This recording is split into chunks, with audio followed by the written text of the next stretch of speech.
자, 여러분 안녕하세요. 음, 이렇게 또 늦은 시간에, 여러분은 늦은 시간이 아닐 수도 있죠. 아, 지난번에 이어서 두 번째로 아, 온라인 강의를 하게 되었습니다. 사실 온라인 강의를 지금 내일 할까 했는데 지금 일요일인데요. 내일 할까 했는데 제가 또 불행하게도 여러분들 내일 그 사법부 독립적 예산 편성 강의에 선정이 안 됐을 경우에 너무 상처를 받아서 강의를 또 제대로 못할 것 같아서 좀 전까지 이 파워포인트 PT 발표 연습을 하고 어, 강의를 녹화하게 됐습니다. 음, 네, 사실 교수가 강의에만 좀 집중을 하면 굉장히 좋겠지만 학교 여건이 이렇게 녹록지가 않습니다. 외부 과제를 많이 해야 되고요, 재정적으로. 또 이제 개인적으로 연구 자제를 하면서 몰랐던 부분을 알 수 있는 부분들도 있어요. 그래서 예, 연구 용역을 하면 제 자신도 많은 성장을 하게 됩니다.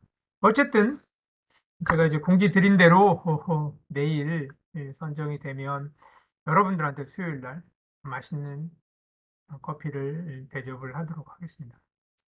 예, 뭐, 안 되면 어쩔 수 없는 부분이고요.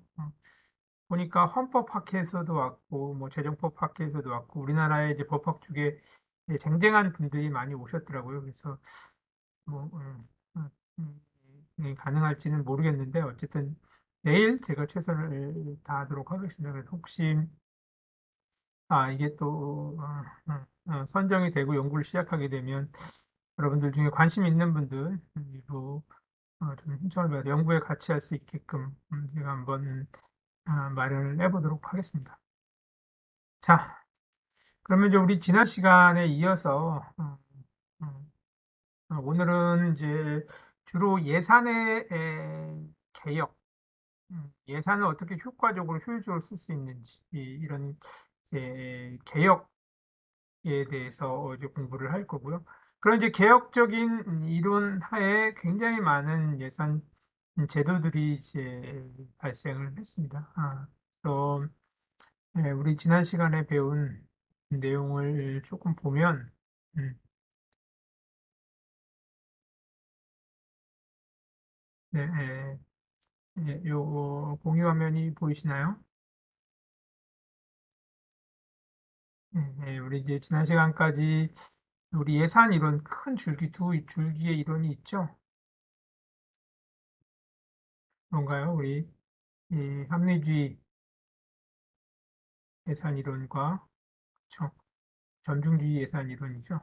점중주의 예산 이론이고 이 점중주의는 예산 과정의 정치성을 강조하는 이론이고 합리주의 이론은 예산 과정의 효율성과 효과성을 강조하는 이론이죠. 그래서 이 점중주의 에 기반한 정치성을 벗어나서 예산 과정을 이제 합리적으로 우리가 이렇게 편성하기 위한 노력들이 예산 개혁, 예산 제도 개혁의 역사죠. 이제 예산 제도 이런 개혁의 역사 아래 많은 이제 예산 제도들이 이제 우리 생겼죠. 지난 시간에 배운 거 잠깐 공부해본 품목별 예산제도, 실적 예산제도, 계획 예산제도, 연기준 예산제도. 그 다음에 이제 나온 게 탑다운, 거시적 예산 편성이죠. 탑다운 예산제도, 이제 우리 나오는 게 결과주의적 예산제. 오늘은 이제 좀 이따가 이제 탑다운 예산제도와 이 결과주의적 예산제도, 를 조금 더 구체적으로 우리나라에서 어떻게 제도를 운영하고 있는지에 대해서 공부를 할 예정이고요. 이제 이런 이제 예산 개혁의 역사는 주로 어디서 이제 일어났던 거죠? 미국이죠, 미국. 그렇다면 이제 우리나라에서는 어떤 재정 개혁, 예산 개혁이 일어났는지를 이제 좀 살펴보면 크게 우리가 점중주의와 합리주의, 즉 경제적 합리성과 정치적 합리성을 제고하기 위한 그런 예산 개혁들이 이제 나서 그래서 이제 정치적 합리성을 제고하기 위한 예산 제도, 이제 경제적 합리성을 제고하기 위한 예산 제도들이 우리나라에서도 이제 재정 개혁이라는 음, 이제 취지하에 일어났고요. 어, 크게 이제 우리가 이런 이제 정치적 합리성과 경제적 합리성을 제고하기 위해서 재정의 투명성, 민주성, 형평성을 제고하고 또 재정의 합리성을 제고하는 방향으로 여러 가지 이제 재정 제도들이 생겨났습니다. 특히 이 재정의 투명성과 민주성과 형평성은 이제 여기 보시면 이제 이 재정의 정치적 합리성과 연결이 돼요.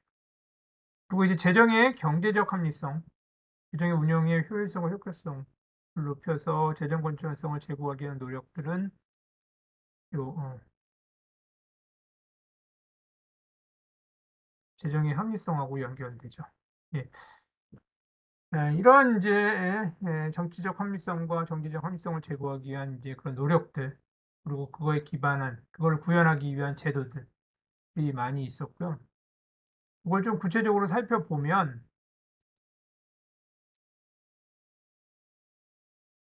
재정 운영의 효율성과 효과성을 제고하기 위해서는 국가재정 운영 계획을 수립하고 총액 배분 자율편성 제도를 도입을 하고 재정청 성과관리 제도를 도입하고 디브레인이라고 해서 재정정보 회계 시스템을 도입을 하고 회계 및 기금 간 전출입을 허용하면서 발생주의나 복식주의 회계 제도를 개혁하는 게 이제 재정 효율성을 위한 이제 제도였었고요.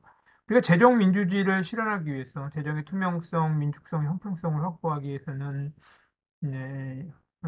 위해서 여러 가지 제도들이 도입이 됐는데 국민참여예산제도, 재정정보의 공표, 예산 낭비제도, 뭐 성인지 예산제도 등이 이제 도입됐죠. 근데 여기 보시면 예산 낭비 제도는 조금 맞지는 않는 것 같아요. 이거는 이제 재정 운영의 효율성을 제고하기 위한 재정 개혁 쪽으로 여러분들 옮기시면 될 것 같고요.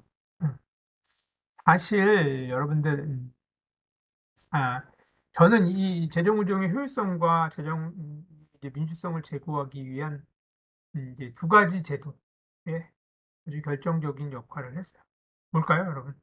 제가 잠깐 얘기했었는데 또 이제 국민참여예산제도와 그다음에 이제 재정성과관리제도 여기에 이제 많은 기여라고 하면 조금 제가 창피한 얘기고요.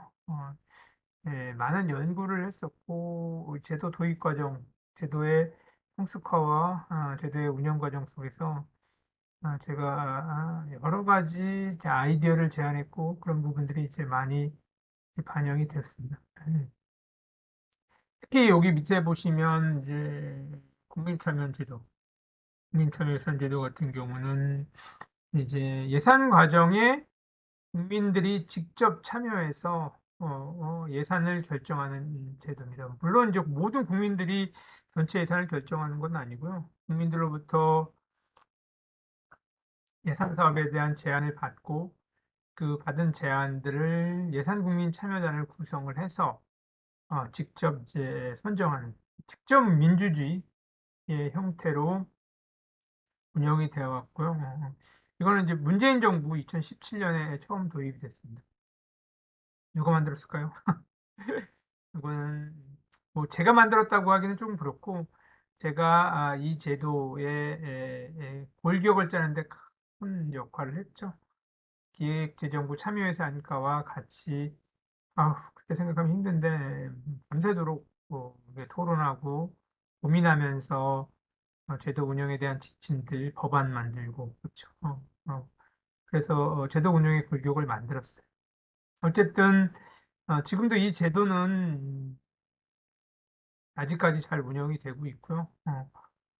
국민청원, 국민청원이 이제 국민청문제도는 없어졌죠. 이제 너무 언론의 주목을 받았는데 이 국민참여예산제도는 에, 에, 에, 뭐, 현 정부, 보수 정부로 바뀌고 나서도 크게 이제, 물론 좀 약간 좀 규모라든지 내용이 축소되긴 했는데 크게 변동 없이 잘 운영이 되고 있습니다. 이건 제가 의도했던 거예요. 너무 화려하게, 너무 이제 대중에 노출이 되고, 어, 너무 이제 이념지향적으로 가게 되면 이제 정권이 바뀌었을 때 안정성이 훼손된다는 그런 좀 염려가 있어서 최대한 좀 조그맣게 그리고 점진적으로 그렇게 국민들한테 많이 노출되지 않도록 제도를 설계를 했어요. 그래서 지금은 이제 제도가 상당히 안정화됐고요. 예. 어쨌든 국민참여 예산제도를 통해서 재정의 직접 민주성을 제고하기 위한 그런 제도죠. 그래서 뭐 제 자랑을 조금 해보자면 이걸로 이제 2021년에 예, 2021년에 문재인 대통령 표창을 받았습니다. 표창을 받았고요. 예, 이게 그다음에 이 표창을 받으면서 제가 이제 문재인 대통령 시계를 받았어요. 시계를. 그래서 이번에 행정인의 밤 때, 행정인의 밤 때 제가 이 문재인 시계를 여러분들한테 진짜 드리려고 그랬어요. 드리려고 그랬었는데 우리 고등학생 아들이 이거를 차고 친구들한테 자랑하다가 고장났다고 하더라고. 아무리 찾아봐도 없길래 그랬더니 어딨냐 그랬더니 고장나서 버렸대요. 그래서 저한테요. 엄청나게 맞았는데, 거짓말이고 때리진 않았고 엄청나게 꾸중을 들었습니다. 그래서 조금 아쉬운데 어쨌든 이 국민참여예산제도는 제가 이제 많은 애정과 관심을 갖는 제도입니다. 그래서 여러분들 혹시 국민참여예산제도에 관심이 있으신 분들은 뭐 요거를 주제로 하셔도 좋습니다. 페이퍼 주제로 하셔도 좋고요. 다만 뭐 제가 좋아하는 제도라고 그래서 크게 더 이렇게 베너핏을 드리진 않고요. 잘 쓰시면. 자, 그다음에 이제 재정 정보를 공표를 하고요. 이렇게 재정의 투명성을 제고하기 위해서 재정 정보를 공표를 하고 여러분들 구글에서 나라 재정이라고 써보시면 음, 이제 나라 재정이라고 치시면 이제 우리나라 재정 정보, 재정과 관련된 모든 정보, 기금, 뭐 특별회계, 일반회계, 그다음에 뭐 중앙정부, 지방정부, 지방교육재정, 그다음에 예산의 승계, 총계, 뭐 그런 것들, 그다음에 관리재정 수지, 이 통합재정 수지의 변화 추이 이런 것들 다 알 수 있어요. 한번 들어가 보시기 바라고요. 그다음에 이제 재정의 형평성을 제고하기 위해서 이제 성인지 예산 제도가 도입이 됐죠. 요거는 이제 양성평등, 특히 이제 그동안 소외받았던 이 여성에 관련된 예산들을 이제 편성한다는 게 아니라 여성 관련, 그다음에 양성평등 관련 예산들을 따로 우리가 이제 편성하고 관리를 해서 국가 재정을 운영하는 데 있어서 이제 좀 성인지적 관점에서 예산을 운영하자는 취지하에서 이제 도입이 됐고요. 재정의 형평성을 제고하기 위한 대표적인 제도입니다. 다만 이 성인지 예산제도 같은 경우에는 여성을 위해서 쓰는 여성만을 위한 예산이 절대 아니고요. 대부분 기존 복지부나 고용부나 문화부나 그런 기존 예산이에요. 근데 이제 기존 예산에 이제 성인지적 관점들, 그러니까 남녀가 차별 없이 합리적으로 일하거나 합리적으로 정책 수혜자가 될 수 있는 그런 이제 방안들을 이제 예산 운영, 예산 집행 과정에 포함시키자는 취지입니다. 그래서 이 성인지 예산은 90%가 기존 예산하고 중복됩니다. 그래서 우리 윤석열 대통령이 성인지 예산을 30조 정도 되는데요. 이걸 깎아서 본인들 월급 준다는 이렇게 얘기를 했는데 그거는 성인지 예산 제도를 전혀 모르는 무지의 소치입니다. 그렇게 되면 기존의 사업들이 다 없어지기 때문에 그건 이제 있을 수 없는 이제 그런 내용이고요. 그래서 성인지 예산은 90%가 기존 복지, 고용, 문화 예산이다. 이렇게 보시면 됩니다. 어쨌든 이렇게 재정 민주주의를 실현하기 위해서, 이건 이제 재정의 정치성을 구현하기 위해서, 정치적 합리성을 이제 구현하기 위해서 이렇게 만들어진 제도고요. 이제 요거와 대비되게 재정 운영의 효율성과 효과성을 제고하기 위해서, 여러 가지 또 제도들이 이제 도입이 되었습니다. 특히 여기 보시면 이제 국가재정운영계획, 총액 배분 자율편성제도, 그다음에 이제 재정성과관리제도, 재정정보 회계 시스템, 요 네 개는 우리 4대 재정개혁이라고 그랬어요. 노무현 정부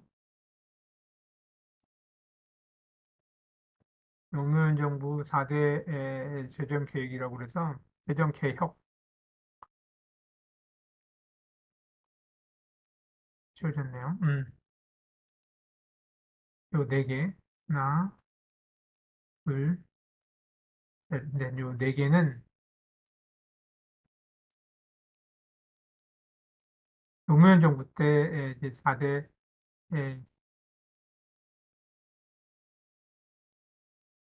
재정개혁이라고 그래서 세계적으로 굉장히 칭찬을 받는 이제 개혁 제도입니다. 그리고 우리나라에서도 굉장히 이제 좀 선도적이고 앞선 제도로 평가를 받는 거예요. 그래서 이제 국가재정운영계획은 이제 좀 이따가 자세하게 설명을 할 텐데 5년치 계획, 기존에 이제 단년도 예산이었는데 국가재정 운영에 있어서 장기적인 시계를 가지기 위해서 이제 5년치의 계획을 수립하는 이제 제도고요. 총액 배분 자율 편성 예산 제도는 우리 이제 한번 했었죠. 탑다운 예산 제도, 총량적 거시적 예산 표정, 총량적 재정 규율처럼 탑다운 예산 제도입니다. 그래서 총액 내에서 또 부처별로 한도를 설정하고 이 총액, 부처별 총액이죠. 총액 내에서 자율적으로 예산을 편성하게 하는 제도를 의미합니다. 그리고 이제 재정성과관리제도는 우리가 이제 지난 시간에 배웠던 결과주의적 예산제도의 한국식 버전이에요. 그래서 이 성과계획서, 성과관리서를 쓰고 지정사업 자율평가라거나 지정사업 심층평가를 해서 평가를 해서 그 평가 결과를 재정사업에 대한 이제 평가 결과, 재정사업에 대한 성과를 재정 예산 배분, 예산 편성에 반영하는 제도입니다.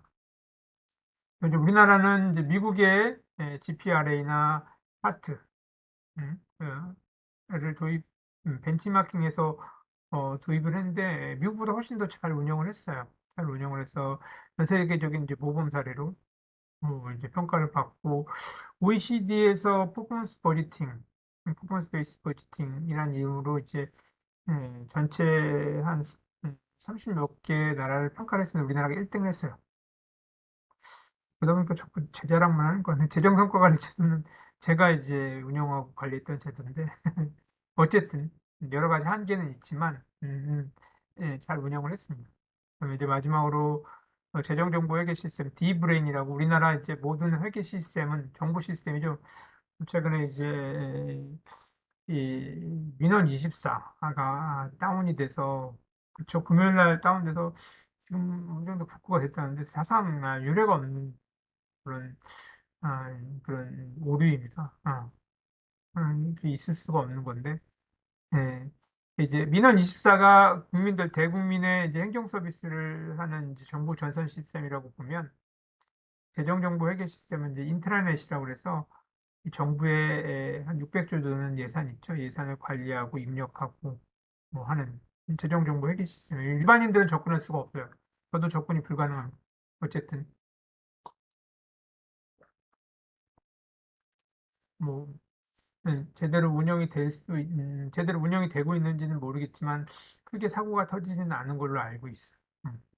어쨌든 그다음에 회계간 기금 및 전출입을 활용해서 그쵸 이 재정 간의 재정 운영의 좀 신축성을 확보하고 재정 운영의 성과를 높이기 위한 제도들이 이제 도입이 됐고 그다음에 이제 다다음 주에 회계 되게 어렵다. 발생주의와 복식부기 이제 기존의 현금주의 이 현금주의와 그다음에 단식부기 제도를 썼었는데 이거를 이 국제적인 회계 기준, 그러니까 민간 회계 기준에 맞춰서 발생지표 복식부 기획에 전환을 했어요. 예, 이런 게 이제 재정 운영의 효율성을 제고하기 위한 이런 노력들이었고요. 이런 이제 경제적 합리성과 정치성 합리성을 제고하기 위한 노력들은 이제 2006년에 국가재정법 도입으로 완성이 됐죠. 사실 내일 제가 이제 사법부 예산의 핵심은 이제 국가재정법에 40조가 있는데 이 40조의 독립기관의 예산 편성에 관한 제도예요. 어, 그래서 이 독립기관의 예산 편성은 이제 독립기관이 예산을 편성을 하고 기획재정부 장관과 협의를 해서 기획재정부 장관이 편성하게 돼 있어요. 그리고 볼까요? 합의가 안 되면 기획재정부 장관이 예산을 삭감을 하게 돼 있어요. 삭감. 이제 이렇게 되면 이제 사법부의 예산이 이제 권력 분립의 원칙에 위반되게끔 행정부에 의해서 이제 좌지우지되는 이런 이제 모순들이 발생을 하게 되죠. 그렇죠. 어. 그리고 이제 기획재정부에서 한 번 삭감된 예산은 우리나라 헌법 57조에 보면 기억나세요, 여러분들? 국회는 정부가 편성한 예산을 증액을 하거나 세비비용을 설치할 수 없다고 돼 있어요. 이렇게 되면 기획재정부가 대부분의 예산을 삭감을 하게 되면 그거를 국회에서 복구할 수 있는 방법이 없는 거죠. 이렇게 재정적으로 사법부 예산이 행정부에 귀속되는 이제 이런 문제가 발생을 해서 그쵸. 여러 가지 이제 뭐 법률 서비스의 제한이라든지 아니면 이제 사법 판결의 어떤 그런 종속 뭐 이런 게 나타날 수 있죠. 아무래도 이제 재정이 부족하고 뭐 급여라든지 이런 부분에 대해서 행정부가 관여를 하게 되면 법원의 판사들이 독립적으로 판결을 하는데 여러 가지 심리적인 어떤 그런 제약들이 있어서 여러 가지 문제가 발생할 수 있는 여지가 있죠. 어쨌든 내일 좀 잘 준비를 해서 안정되도록 최선을 다해 보겠습니다. 다만 자신은 그렇게 없어요. 왜냐하면 헌법이나 재정법이나 이런 학교는 다 서울대 법대 출신들의 쟁쟁한 교수님들이 하실 것 같아서 쉽지는 않을 것 같은데 모르겠습니다. 하여튼 자, 요게 이제 전반적인 이제 우리나라의 재정 개혁이고 특히 이제 노무현 정부 4대 재정 개혁인 이제 국가 재정 운영 개혁부터는 지금부터 조금 하나하나 궤도를 꼼꼼히 한번 보도록 하겠습니다. 이제 다른 슬라이드로 좀 바꿔보고요. 공유를 준비해 보겠습니다.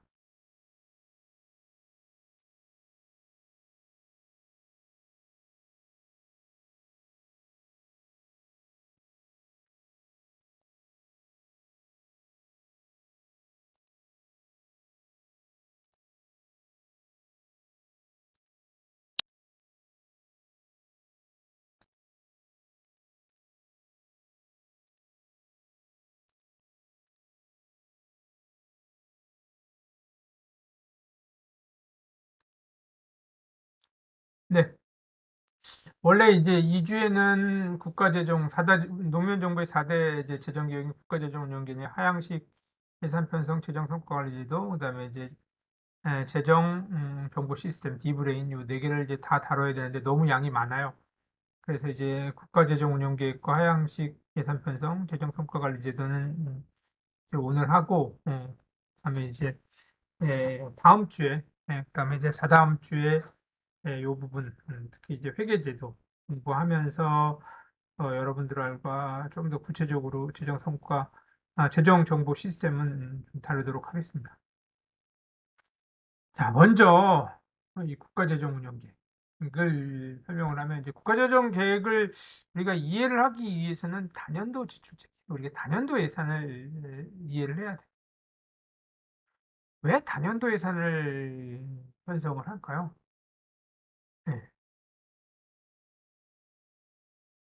네. 우리가 기본적으로 우리 예산은 이제 3년 시기라고 했죠. 이제 3년 시기인데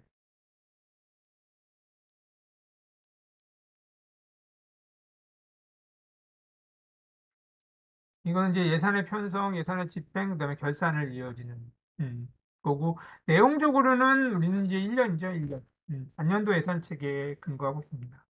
그렇죠? 그러면 이 단년도 예산 체계가 가져오는 문제는 뭘까요? 그 재정을 근시안적으로 운영한다는 게 가장 큰 문제. 우리가 장기적인 지출이나 장기적인 전망들을 이제 하지 않기 때문에 예산을 못 가요. 그때그때 필요에 의해서 쓰게 돼요. 그렇죠? 그렇게 되면 못 돼요. 우리가 장기적으로 재정의 위험성, 인구가 준다거나 경제적 위기가 닥칠 때를 대비해서 재정을 조금 효율적으로, 그다음에 좀 효과적으로 써야 되는데, 예, 그때그때 이제 필요한 것들을 바로바로 써버리게 됩니다. 그렇죠. 재정 운영에 있어서의 합리성과 계획성이 좀 무시되는 그런 이제 문제가 나타나게 되죠. 그렇잖아요. 우리가 여러분들 우리가 용돈 쓸 때도 어때요? 우리가 한 3년치에서 3년치는 좀 너무 길고 우리가 이제 우리는 이제 용돈을 1년을 1개월로 생각하면 5개월치 그다음에 이제 1년치 용돈을 우리가 미리 좀 어떻게 쓸지 그리고 어느 정도 수입이 들어올지를 예측을 한 다음에 그거에 맞춰서 이제 용돈을 잘 쓰게 되면 이제 용돈을 합리적으로 쓸 수가 있겠죠. 근데 이제 그때 번 돈, 그때 바로 써버리고 그렇게 되면 뭘까요? 내일은 없는 거죠. 그래 몰라. 지금 이제 용돈을 다 써버리고 그 다음에는 이제 좀 어렵게 사는 뭐 이런 이제 문제점들이 나타나기 때문에 이 장기적 시기에서 예산을 편성한다는 것은 재정의 합리성을 위해서 굉장히 중요한 거예요. 그렇죠. 이 단연주 지출책의 여기 문제점 점이 이제 우리 슬라이드에서 보는 것처럼 이 짧은 편익만을 고려해서 뭔가 장기간에 걸쳐 나타난 장기적 편익이나 장기적 비용도 마찬가지겠죠. 예, 비용을 이제 고려하지 않는 그런 문제들이 나타나고, 그렇죠. 특히 이제 장기적으로 나타나는 효과에 대한 고민을 안 해요. 그러니까 그때그때 바로바로 나타나는 단기적 사업에 이제 집중을 하죠. 예. 뭐 여기 공무원들의 이해에 부합한다고 했는데 사실 공무원들도 그렇지만 공무원이 빠졌네. 예. 정치인들 굉장히 단기적이죠. 국가의 길고 장기적이고 근본적인 어떤 그런 재정 지출보다는 뭘까요? 단기적으로 뭔가 자기의 재선에 유리한 사업들, 예산들만을 관심을 가지게 되겠죠. 예, 그러다 보니까 예, 예, 오랫동안 투자를 해서 어떤 성과를 내는 그런 사업들보다는 이제 바로바로 성과가 나타나는. 하지만 이렇게 바로바로 성과가 나타나는 사업들 같은 경우는 뭘까요? 예, 한계 효용이 크지 않겠죠. 오랫동안 고력하고 고민하고 오랫동안 시행한 사업들은 장기적으로 굉장히 큰 편익을 가져다 주지만 한계 편익을 가져다 주지만 이제 미시적이고 단기적인 사업들은 뭐 실패할 확률도 굉장히 크고 이익이 나봤자 굉장히 예, 예, 예, 음, 한계의 편익이나 한계 효용이 굉장히 있습니다. 그래서 우리가 이제 단연도 지출에 대한 고민들을 해야 돼요. 그래서 많은 나라들이 많은 나라들이 제 자년도 지출 체계를 이제 하고 있습니다. 그래서 여기 보시면 이제 여기 밑에 여기 보시면 영국, 이탈리아, 뭐 프랑스, 독일, 호주, 미국 이렇게 한국, 캐나다 이렇게 자년도 지출 예산을 편성을 하고 있습니다. 특히 이제 우리나라 같은 경우는 왜 5년이죠? 대통령이 5년이잖아요. 대통령의 임기가 5년. 미국은 왜 4년일까? 대통령의 임기가 4년이잖아요. 그렇죠? 주로 이제 정권의 임기하고 맞춰서 4년도 예산을 편성합니다. 왜냐하면 이제 장기적인 시기도 중요하지만 이제 장기적으로 이제 정치적인 책임, 계획에 대한 정치적인 책임을 지게 한다는 의미에서 그래요. 2년 같은 경우는 영국은 왜 그럴까요? 영국의 수상 있죠? 수상. 영국은 대통령을 뽑지 않죠.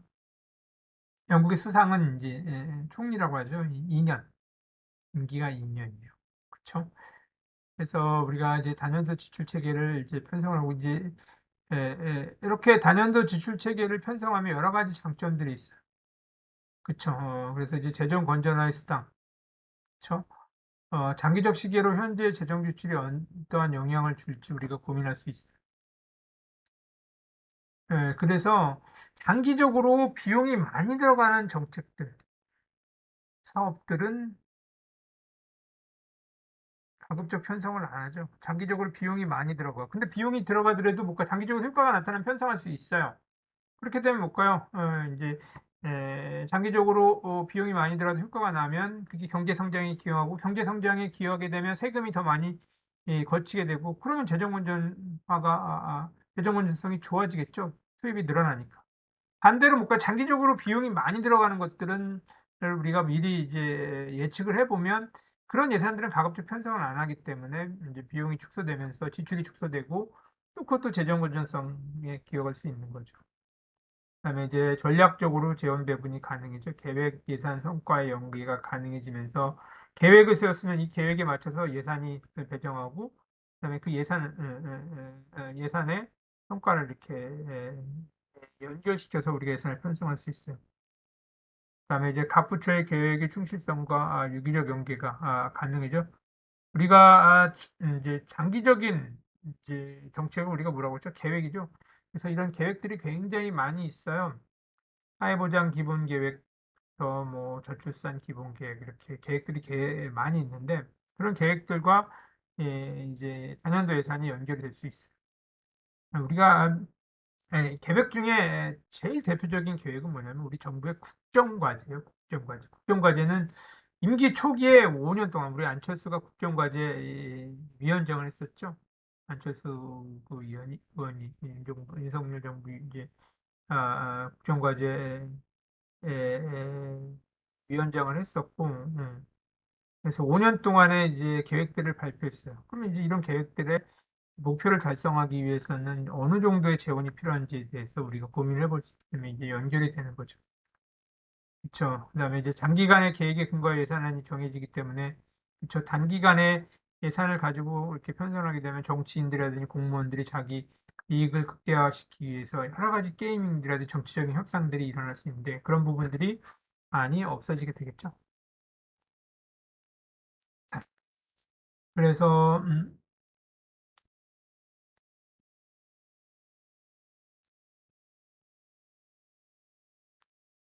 이러한 이제 잔연도 지출 체계는 크게 이제 MTFF, Medium Term Fiscal Framework, Medium Term Budget Framework, Medium Term Performance Framework 이렇게 크게 세 가지로 이렇게 나뉩니다.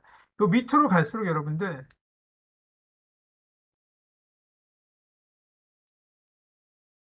그 밑으로 갈수록 조금 더 복잡하고 고도화된 이제 단연도 지출 체계예요. 첫 번째 이제 Medium Term Fiscal Framework는 아주 기초적인 단계로 우리가 총 지출의 한도만을 단연도에 걸쳐 설정해요. 아주 원시적인 거죠. 그러니까 5년 동안에 MTFF를 설정한다면 지금 이제 현 정부 예산이 600조니까 지출 증가율을 뭐 10% 이내로 맞춘다. 그러니까 이제 2023년이 600조면 14, 25, 26, 27, 5년이죠? 110, 620, 뭐 650, 650, 700조 이런 식으로 총 지출의 한도만을 이제 단연도에 걸쳐 설정한 거죠. 굉장히 초보적인 거예요. 단연도 예산 체계는 이제 요거 M은 주십시오.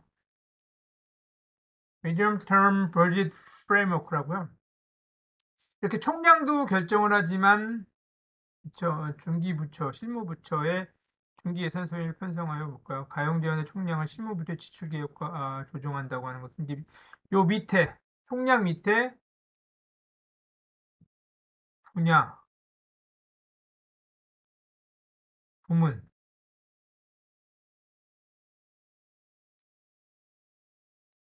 뭐 심하면 우리 입법 과목인 이제 프로그램까지 5년 동안 예산을 짜는 거예요. 그렇죠? 요 범위는 이제 뭐 나라마다 설정하기 나름이에요. 이제 분야까지만 우리가 브러드 프레임 예산을 짜보겠다. 5년 동안. 4년도로 짜보겠다. 부문까지 짜보겠다. 프로그램까지 5년 동안 짜보겠다. 그렇게. 그래서 이제 분야 부문 프로그램 뭐 나라마다 분야까지 하는 데 있고 부문까지 하는 데 있고 프로그램까지 예산을 5년 동안 짜서 실무부처의 지출 계획과 조정을 하는 겁니다. 아, 마지막으로 이제 단연도 성과체계 Medium Term Performance Framework는 뭐냐면 예산에다가 성과 목표까지, 성과 지표 목표 이제 설정을 하는 거죠. 훨씬 더 이제 고도화된. 이 대표적인 단연도 성과 체계는 뭘까요? 여러분들 기억 안 나나? 지난 시간에 목 PBS 계획 예산이 단연도 성과 체계. 5년 동안의 예산을 여기 보면 이제 프로그램 있죠? 프로그램 수준에서 짜서 비용 편입 분석을 통해서 짜서 거기다가 성과 지표까지. 이렇게 하는 나라는 아마 PPBS가 유일했을 거고 거의 없어요. 우리나라는 할까요? 안 합니다. 우리나라의 이제 대표적인 단연도 지출 체계가 이제 4대 재정 계획 중에 하나인 국가재정 운영 계획인데, 거기에 이제 성과 목표, 성과 지표나 목표치는 설정하지 않고 있어요. PPBS는. 그러니까 이제 유일한 예인데 결국 이것도 뭔가 너무너무 힘들다고 그랬죠.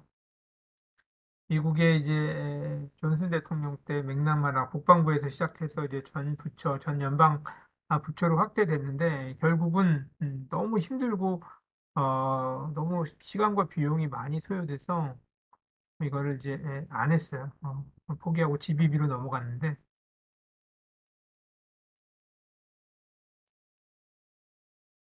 우리나라에서 하고 있는 단연도 지출 체계는 뭘까요? 요겁니다. 요거. 단연도 예산 체계. 제가 좀 이따 보여드릴 거예요. 국가재정운영계획인데 단연도 예산체계는 우리나라는 이 총량, 그다음에 이제 분야, 부문, 프로그램까지는 안 하고 있죠. 우리 PPBS는 프로그램까지 했었는데 우리나라에서는 분야, 부문, 부처, 부처까지 하고 있죠.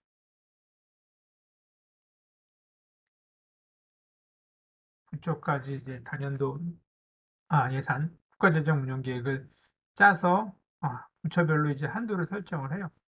그 한도 내에서 예산을 편성하는 거 이게 바로 우리 거시의 예산 편성, 탑다운 예산제입니다. 아셨죠? 그러니까 국가재정 운영계획과 탑다운 예산제도는 아주 밀접하게 연관이 돼 있어요. 연관이 돼 있어요. 자, 그럼 우리나라에서 자년도 주택은 어떠냐죠? 다 설명했네. 그쵸? 예, 예, 예, 우리나라에서 이제 부처에서 하는 건 이제 중기재정 운영계획이고 기재부에서 하는 거. 기재부에서 민간 전문가, 지금 부처는 거의 역할을 안 하고 있고요. 형식적으로 들어가 있어요. 의견 정도만 제출하고 있고, 하는 주기재정 운영계획과 중기재정계획과 국가재정계획 이제 대표적인 단연도 지출책이고요. 이제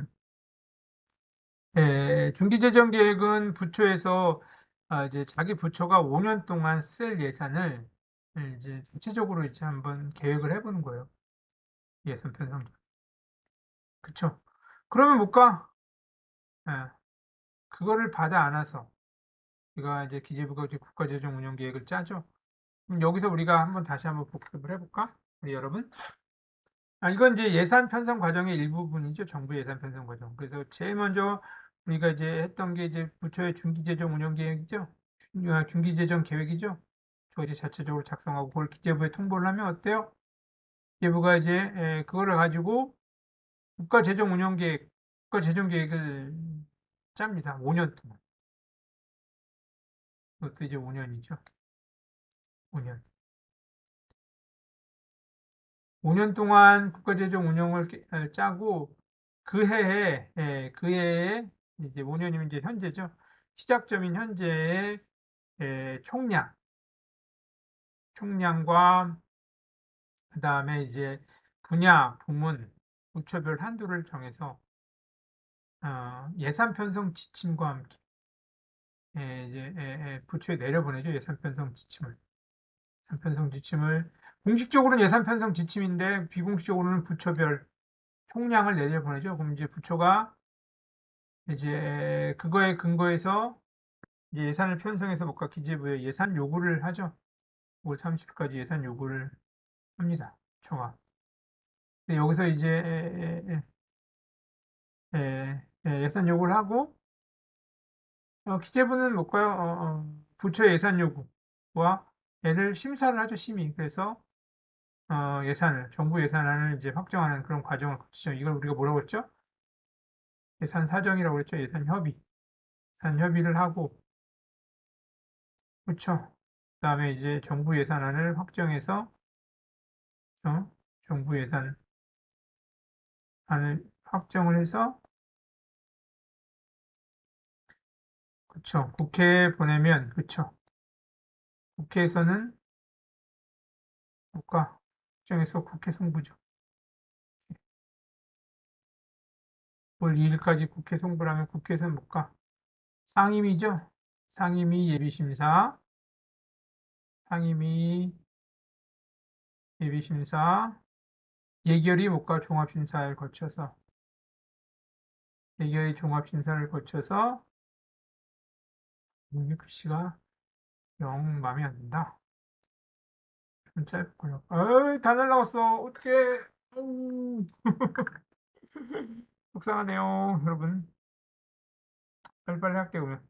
중기재정 운영 계획을 하고, 그쵸? 그다음에 이제 국가재정 운영 계획을 해서, 그쵸? 이렇게, 그쵸? 국가재정 운영 계획을 해서 부처별로 이제 한도를 비공적으로 보내면, 이게 뭐죠? 어, 예산 편성, 지침을 보내면, 그쵸?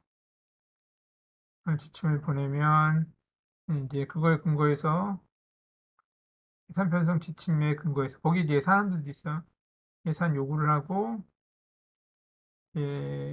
기재부가 부처와 협상을 해서 예산 사정을 해서 아이고 아이 자꾸 날라간다. 예산 사정을 해서 못 가요. 그냥 말로 할게 여러 번 했으니까 정부 예산을 확정을 한 다음에 그쵸? 국회에 그 일까지 보내면 이제 상임위원회 예비심사, 국회 예산특별, 예산결산특별위원회 종합심사를 거쳐서 본회의에 상정이 되고 본회의에서 이제 국회의원 과반수 찬성과 출석의원 과반수 찬성으로 의결이 돼서 그렇죠? 예산이 되는 거죠? 자, 그래요. 그래서 중기재정계획은 예산 편성 과정에서 대표적인 이제 부처가 작성하는 단년도 지출책이고 이제 기획재정부 예산당국이 하는 게 이제 예산당국이 하는 단년도 지출체계가 국가재정 운영 계획이에요. 그렇죠. 네. 이렇게 이제 편성을 하고 있고요. 그래서 우리나라에서 단년도 국가재정 운영 계획은 이제 국가재정법 7조 1항에 규율이 돼 있어요. 그래서 우리나라는 이제 5년 동안 이렇게 설정을 하고 2007년부터 하고 있고 부처에서 중기재정 계획을 받은 다음에 그거에 근거해서 이제 기재부랑 민간 전문가 저도 몇 번 참여를 했어요. 그래서 이렇게 하고 여기 보면 이제 국가재정 계획 부처별 분야별로 거시적 한도 총량이 결정이 되고 그쵸? 한도 내에서 부처가 미시적으로 예산 편성한 게 이게 바로 탑다운 예산 제도의 논리인데 그쵸? 여러분 제가 중간고사에서 났던 것처럼 부처가 미시적으로 예산을 편성하지만 뭔가 그 한도 내에서 설정하는 게 아니라 원칙적으로는 한도 내에서 편성을 해야 되는데 실제로는 그렇지 않고 그보다 더 높게 더 많이 편성을 하고 기재부랑 더 많이 편성을 한다면 예산 요구를 하고 기재부는 이제 총량보다 높게 편성된 예산을 이제 삭감하는 그런 이제 예산 사정을 하고 있죠. 어쨌든 그래서 이제 우리나라 이제 국가재정운영계획의 특징은 이제 원래 부처별로 했던 이제 중기 계획을 이거는 이제 노무현 정부 4대 재정 개혁 전에도 있었던 거예요, 부처별로. 이게 이제 전체적으로 국가의 거시적인 이제 총량적인 예산 편성을 위해서 국가재정운영계획으로 바뀐 거죠. 그래서 이제 부처별로 개략적인 방향만 제시하고 내부적으로 부처별로 했고 이제 참고 자료였어요. 예산만 했어요. 일반회계하고 특별회계만. 근데 이제 국가재정운영 계획이 되면서 이제 예산과 기금을 망라 해서 기금까지 다 이제 포함한 전체 5년 동안 계획을 지금 수립을 하고 있고요. 여기 보면 특징이 이제 지자체 연구소 관계자는 폭넓은 민간 전문가라고 하죠. 저도 참여했으니까 이제 민간 전문가들이 참여를 하고 있어요. 그리고 이 국가재정운영계획은 우리가 정부가 예산 편성을 해서 9월 2일 날 정부 예산 편성안을 국회에 제출할 때 같이 제출하게 돼 있어요. 그렇죠? 우리가 그러면 한번 볼까요? 국가재정운영계획 제가 저번에 한번 보여드렸었는데 보시죠.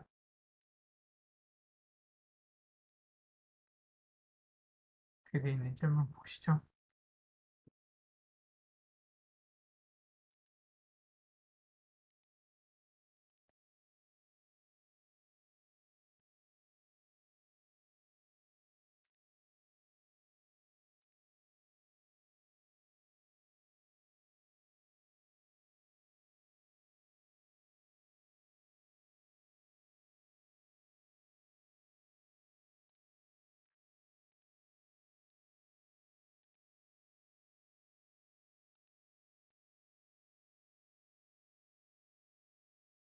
여러분들 잘 보이시나요? 네, 이거 이제 기재부가 2019년부터 2023년까지 5년이죠. 지금은 아마 2024년부터 2023, 4, 5, 6, 7, 3, 4, 5, 6, 7, 2027년까지겠네. 예, 이제 국가지정운영계획이 있을 거라고 그래서 이제 기획재정부가 민간 전문가하고 이렇게 국가재정계획을 짜서 분야별로 여기 보시면 이제 분야별로 투자 방향을 이제 설정을 하고요. 분야별 이렇게 재정 운영 방향을 합니다. 그래서 이걸 공개를 해요. 이제 공개된 문서죠. 여러분들이 이렇게 보시는 것처럼 이렇게 쭉 분야별 이제 5년 동안의 재정 투자 방향 계획들을 이제 하고 있고 여기 보시면 이제 재정 수입과 지출 의 예상치가 쭉 나와 있죠. 그래서 이제 관리재정 수지 국가 채무까지 이 5년치 예상치를 같이 이렇게 해놓고요. 이제 뭐 재정의 회계 구조 이렇게 쭉 하고 핵심은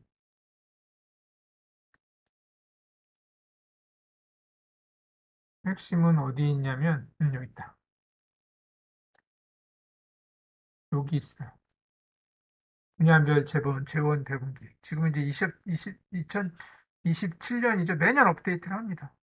네, 거의 비슷하게 맞았네. 19년에 했는데 23년도 예산이 한 600조 정도 되니까 거의 비슷하죠? 여러분. 그렇지. 이렇게 해서 이제 분야까지 이렇게 재원 배분 계획도 이게 우리가 말하는 거시적인 한도예요. 분야의 한도죠. 분야별 한도. 이 정도로 우리가 예산을 이제 편성을 하고 분야별로 이 정도 예산을 배치를 하겠다. 정부의 이제 의지의 표현이죠. 이걸 이제 민간 전문가들하고 같이 짭니다. 그래서 이제 요 예산을 이제 이 정도 여기 이제 2023년 604조 이렇게 이제 총량적으로 거시적 한도를 설정하고 분야별로 이렇게 한도를 설정을 해서 거기에 맞춰서 예산을 이제 짜게끔 해요. 단 여기 이제 국민들한테 공개하는 것들은 분야까지만 공개하고 부처별 예산안도 있죠, 여러분. 이제 부처별 예산안들은 국민들한테 이제 이거는 이제 공개하진 않아요. 이거는 이제 부처한테 예산 편성 지침과 아까 제가 좀 전에 얘기했던 것처럼 예산 편성 지침과 함께 통보를 해서 부처가 그 부처별 한도 내에서 예산을 자율적으로 총액 내에서 자율적으로 그렇게 총액 예산, 총액 자율 예산 제도라고 해서 이렇게 자율적으로 편성하기. 이게 이제 탑다운 예산 제도의 기본적인 골격과 취지죠. 어쨌든 그러니까 국가재정운영계획과 탑다운 예산 제도는 아주 밀접하게 여기 보시는 것처럼 연결이 돼 있는 제도입니다. 자, 이렇게 짜서 이렇게 내보내면 이제 부처가 이제 부처별로 그 한도에 맞게끔 예산을 편성하게 되겠죠. 한번 요거는 제가 올려드렸으니까 이 클래스 한번 보시길 바라고요. 다시 이제 강의 계획서로 들어가서 강의 계획서가 어디로 갔냐? 여기다. 그쵸? 음. 그래서 여기 수립 과정을 보면 그쵸? 국가재정운영계획 수립 지침 통보를 하면 부처별로 중기사업계획서 기존에도 있었었죠. 여기 작성해서 제출하면 이제 분야별로 작업반을 구성해. 아까 12개 분야 보셨죠? 그래서 이제 4월까지 이렇게 하고요. 2007년부터 2011년까지는 16개 분야였어요. 그리고 이제 여기서 여러분들 이제 비공식적으로 여기 이제 여기서 이제 비공식적으로 이렇게 여기까지 이제 부처별로 탑다운 예산 이제 예산제도 연결돼 부처별 한도를 설정해서 내려보냅니다. 그 뒤로도 계속 작업은 해요. 왜냐하면 이제 정성적인 내용들, 재원 배분 방향이라든지 이런 것들, 또 국회에 보고될 그런 문구들이 필요하기 때문에 이제 계속 작업을 해서 이렇게 수정 보완해서 확정한 다음에 국회 제출하게 됩니다. 이 예산안과 정부 편성, 정부 예산 편성안과 같이 이렇게 제출하게 돼 있습니다. 국가재정운영계획은 이제 그러니까 형식적으로는 이때 이제 확정이 되지만 실질적으로는 이제 부처별 한도를 도출하는 부처가 제출하는 이제 중기 재정 계획에 맞춰서 부처별 한도를 이제 설정하는 3월 정도까지, 3, 4월까지. 이게 핵심입니다. 어쨌든 그래서 음, 에, 에, 에, 그래서 국가재정운영계획은 이 총액배분 예산제도하고 당연히 탑다운 버짓하고 연결이 됩니다. 그래서 국가재정운영계획에서 부처별 한도를 설정을 했기 때문에 이제 그거에 기반해서 이제 예산을 편성하는 게 이제 탑다운 총액배분 자율 원래대로 하면 총액배분 자율 편성 예산제도예요. 그래서 자율은 잘 안 지켜지지. 어쨌든 이제 과거에는 이제 국가재정운영계획을 도입하기 전에는 이제 중기재정계획을 부처가 자체적으로 하고 그냥 참고자료로만 하다 보니까 어쨌든 뭔가 예산을 엄청나게 뻥튀기 한 거예요. 이제 기재부는 이제 예산을 삭감하는 그런 게 아니라 부처가 편성해온 예산을 그냥 합산해서 그거를 깎는데 급급한 거예요. 그러니까 뭔가 당연히 뭔가 많이 이제 편성해서 내면 그쵸? 우리가 이제 대응 논리가 생기면서 뭔가 적게 예산이 깎일 수가 있겠죠. 자기가 필요한 것보다 한 2배, 3배 심하게 냈어요. 그래서 이제 예산을 먼저 많이 요청하는 게 장땡이다. 이제 공유지의 비극 현상이 나타났었고, 어떤 게 중요하고, 이런 것들을 하지 않아요. 일단은 부처 예산을 다 합쳤기 때문에, 일단은 많이 신청하고 보는 게 이제 큰 이득이죠. 그래서 장기적인 전략이라든지 그런 건 다 필요 없고 부처의 자율성도 없어요. 왜냐하면 부처가 2배, 3배 필요한 예산을 자기 필요한 예산보다 이렇게 설정을 하면 그거를 이제 기재부는 깎는 데 급급했기 때문에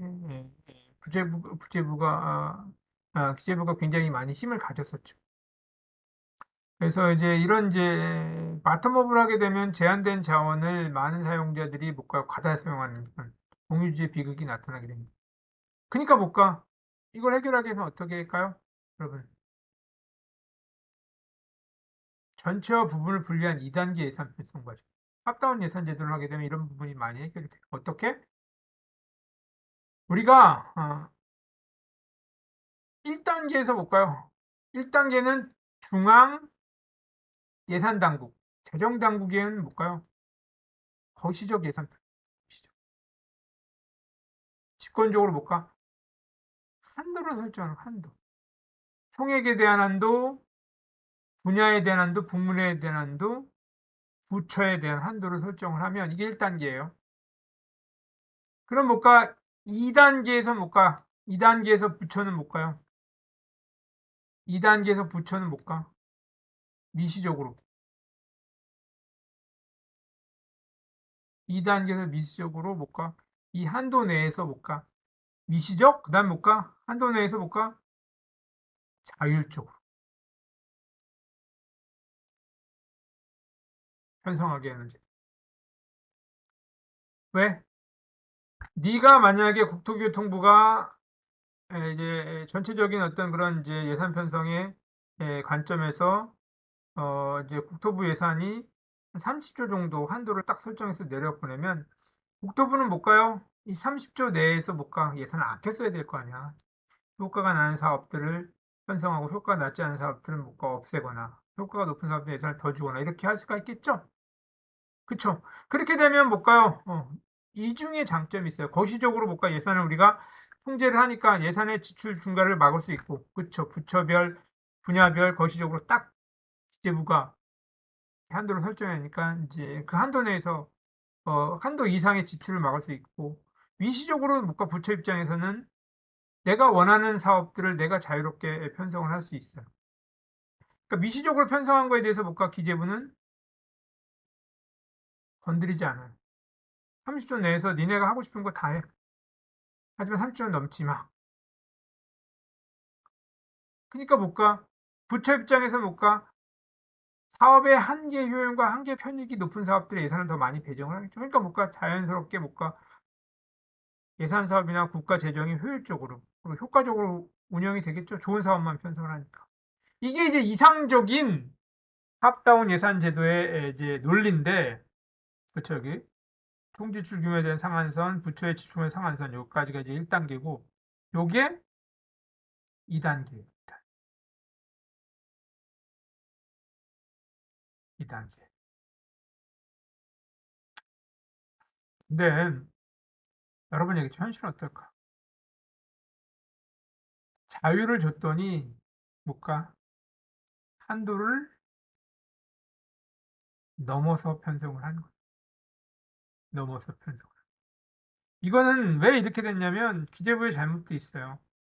이제 자율적으로 이제 편성을 했을 때는 뭔가 기재부에서는 뭔가 그 한도 내에서 편성을 했으면 기재부가 그 예산을 삭감을 하면 안 되겠죠. 근데 기재부가 할 일이 없어요. 그러니까 자율적으로 한도 내에서 편성한 초기에 편성한 예산까지 기재부가 삭감을 한 거야. 그러니까 이거 봐라. 아, 아, 부처 입장에서 뭔가 난 나름대로 한도 내에서 자율적으로 편성했는데 예산이 삭감되네. 그래 이럴 바에는 뭔가 한도보다 1.5배 넘겨서 예산을 제출. 어차피 삭감될 거. 그러니까 기재부는 옛날처럼 뭐 옛날에처럼 2배, 3배는 아니지만 1.5배 이상 편성된 예산을 삭감하는 그러니까 기형적인 형태의 탑다운 예산 제도가 이제 운영이 되기 시작한 거죠. 우리나라에서. 아셨죠? 탑다운 예산 제도는 제대로 정확하게 그 부처가 자율적으로 운영을 하면 굉장히 좋은 예산 제도예요. 다만 이제 우리나라에서 이제 왜곡이 됐죠. 그래서 당연히 예산 증가를 억제하고 재정 건전성에 기여하고 그다음에 이제 우선순위를 결정할 수 있고 그렇죠. 당연히 자율성과 책무성. 여기서 탑다운 예산 제도는 니네가 한도 내에서 자율적으로 편성하지만 못 가. 그거에 대한 책임을 져. 그래서 좀 이따가 다음 시간에 배울 책무성하고도 연계됩니다. 결과에 대한 자율적으로 편성하는 것이 대신에 그 예산에 대해서 예산의 성과에 대해서 책임을 져요. 어떻게? 이제 우리가 재정 성과 관리 제도 재정성과평가제도를 통해서 우리가 니네가 자율적으로 편성한 예산을 성과를 평가해서 그거에 대해서 예산을 다시 배분하겠다. 연계되는 겁니다. 그래서 이제 이렇게 되다 보니까 배분적 효율성 당연히 제고되죠. 왜냐하면 자율적으로 이제 한계용이 높은 예산을 부처가 우선적으로 편성하게 되고 채무성과 연계되니까 뭘까요? 기술적 효율성. 이 예산 사업을 하고 나서 그 아웃풋과 아웃컴을 평가를 해서 뭘까 예산하고 연결시키니까 당연히 아웃풋과 아웃컴이 좋아지는 거지. 배분적 효율성, 기술적이 모두 제고되는. 다만 이거는 이제 제도가 제대로 운영되었을 경우에 하는 시. 우리나라는 이게 잘 안 돼. 자율적으로 편성도 안 되고, 그다음에 이제 재정성과평가제도도 지금은 이제 제대로 작동이 안 돼. 하여튼 여러 가지 좀 한계들이 있어요. 그건 이제 다음 시간에 또 자세하게 한번 제가 설명을 해드리겠습니다. 자, 그래요. 오늘은 이 총액배분 예산제도까지 하고 다음 시간에 재정성과관리제도에 대해서 하도록 하겠습니다. 자, 뭐 온라인으로 해서 죄송하고요. 어쨌든 내일 제가 좋은 결과로 여러분들 앞에서 너무 강조하니까 부담스럽다. 아니, 안 될 수도 있는데 좋은 결과로 여러분들 앞에 나서기를 이제 한번 희망을 해볼게요. 자, 그러면 우리 여러분들 수고 많이 하셨고요. 수요일 날 뵙겠고요. 꼭 여러분들 출석 체크를 하기 위해서 이거 한번 보시고 예, 국가재정운영계획이나 총액배분예산제에 대해서 왜 어떻게 생각하시는지를 한 줄 정도 답을 해주시면 그걸로 제가 출석으로 가름을 하도록 하겠습니다. 수고 많이 하셨습니다.